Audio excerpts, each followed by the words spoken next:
What's going on, everybody? Go Hey, ahead y'all. and explain, baby. Hey guys, so like I promised, we are doing homemade Natchitoches meat pies, except it's gonna be homemade Natchitoches the taco Natchitoches meat pies. So what we've already done, we've already cooked our meat. What you're gonna do, you're gonna get either ground turkey or ground beef, and you're also in a separate pan. You're gonna put some pork sausage, if Or you regular like, ground or pork. ground pork in another pan, and fry that up. Because what you're gonna end up doing, you're gonna combine both meats in a chopper or a blender, because you need it to be finely chopped in order for everything to be able to fit in the Natchitoches meat pie shell.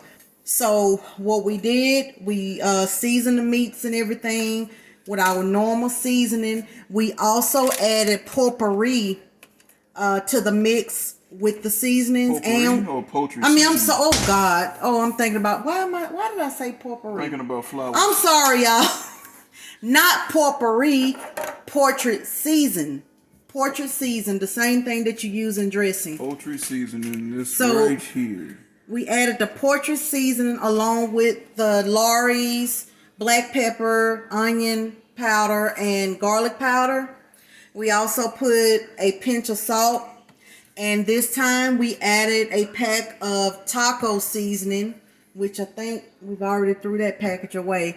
We added taco seasoning because we're turning it into taco Natchitoches meat pies.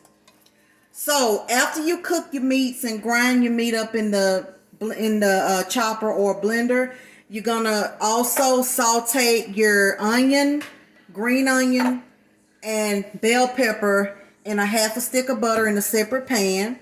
Let that saute for about 5 to 7 minutes.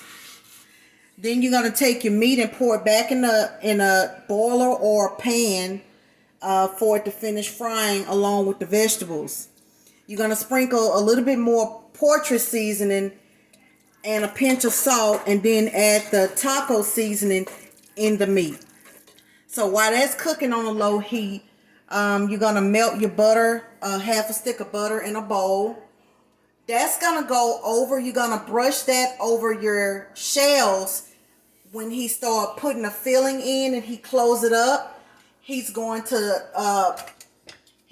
use the brush to spread butter on the shell. That's going to make the shell come to a nice crisp and crunch. And it's going to make it taste great. So he's getting ready to roll out his dough. You want me to hold it? Yeah, go ahead and turn this way. Let me turn that way. You ready? Don't turn it like that. Make sure the camera angle come this way. Like Come this that? way. I'm not a good camera person, y'all. What? Everybody. This little area we got right here. So he has wax paper with sprinkled flour on If you it. got a glass table or any type of table surface, you can use that. Make sure it's clean, sanitized. You know the deal.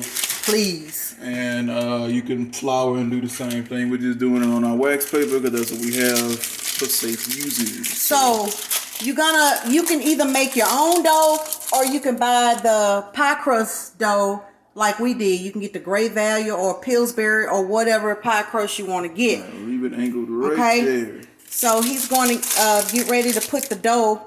See, it's all about angle, baby.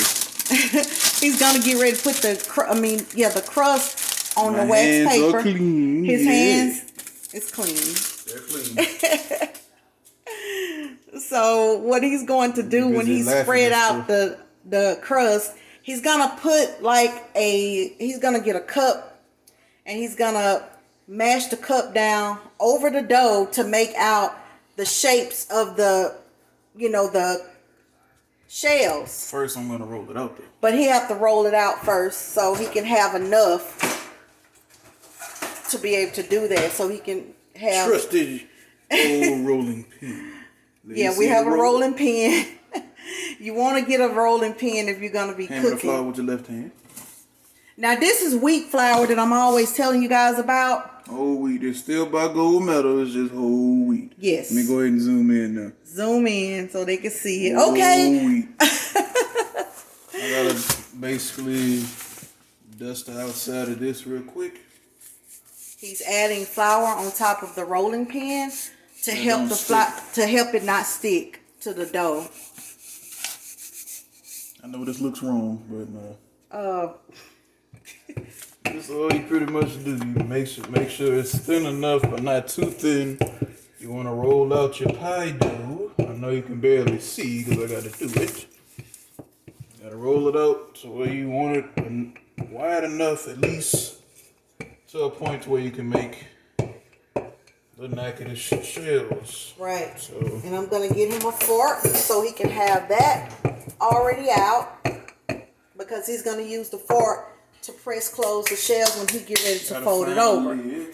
So now he's going to get this, but it's going to make that little puncture. So a puncture. Get let's see what I'm going to use. Here we go. Oh, okay, yeah. Oh, but they got cocoa on it, so kind of tiny, but trying to find something a little bit bigger. All right, he's looking for a big enough. Oatmeal thing here. Let me see something. Yeah, the oatmeal lid. That'll work. That's big enough?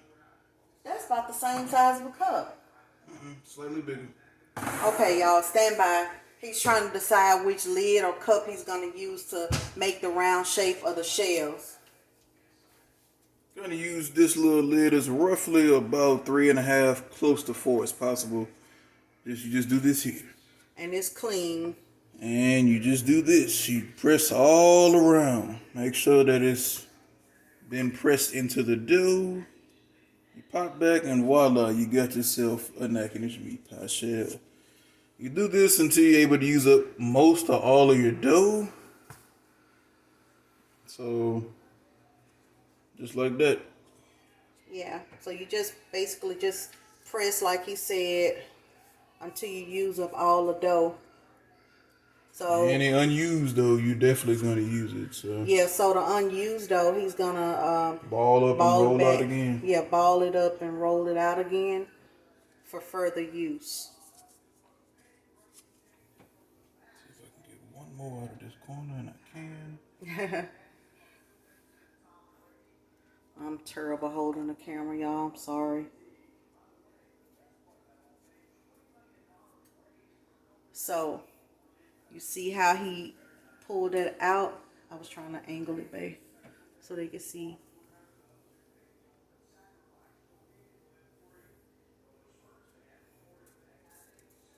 You just basically pulling around the shape shells. The shells is already made.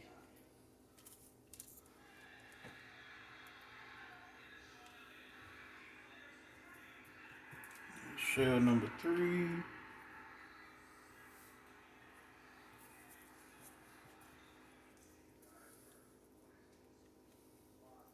Shell 4.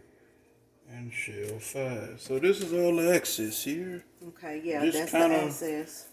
Form it back into something and roll it back out. He will do that in just a moment after he's gonna start filling his shells. So you want me to hold the meat boiler? Okay. Bring it so right here. Stir it around some more. Sorry about my arm, everybody. It's big. Get about this much in. Enough the way it can fit in so it don't, make sure it closed. Get some bell pepper in there.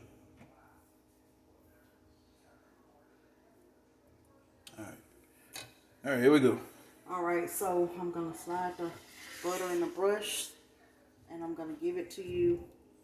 Just what you do here, you just kind of press it on down. Press the outside. Make sure everything is in.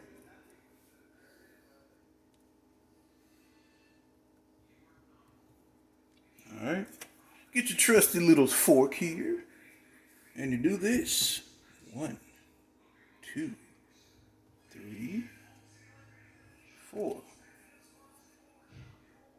5, 6, 7, and 8. And I'm going to pass this to you Oh, don't let it tear. Oh, Lord, don't let it tear. No, I'm about to put this on the. No, I'm saying you can brush it on there. Oh, okay. You want me to come over there or just? So that's pretty much all you have to do, everybody. So we're just gonna kind of cut it off at this point because we got to get the making. Because I'm getting hungry. So. All right, so we're gonna We're gonna show you the finished product and show y'all what it looked like. Okay. all right. So thank y'all for watching. I know it wasn't a Facebook Live video, but we wanted to do a regular video to show you, and we're gonna post it on Facebook and YouTube. So All right. see y'all later. Okay.